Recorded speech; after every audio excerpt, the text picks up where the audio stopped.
Sam Winnall got linked, I think Sheffield Wednesday closed in the end. Was that someone you had a look at? No, obviously Joe was telling me earlier that apparently we made a bid but got outbid on wages or something, which is nonsense. We didn't make any approach for the player at all. With Harry Toffolo, I know you obviously let him off go last weekend. Is it fair to say that he is better off being at Scunthorpe and getting game time rather than, would it be a question now, obviously if Martin and you lost Robbie, Harry would have had an opportunity here, or would he have been ready for that? Yeah, well, it's debatable whether they've been ready or not. You know, I think Harry's doing well at Scunthorpe at the moment, and like you say, I think the lad's better away getting games than he has been here and being part of the squad. But certainly not going to be sort of starting in the 11 if Martin or Robbie are here.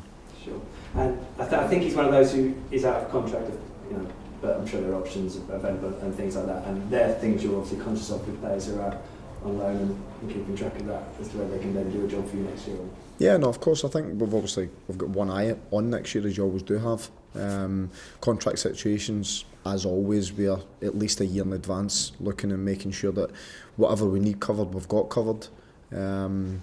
Obviously, like I said with Martin Olsen, we started our negotiations a long time ago. It was certainly with a year running. We started negotiations at least a year sort of previous.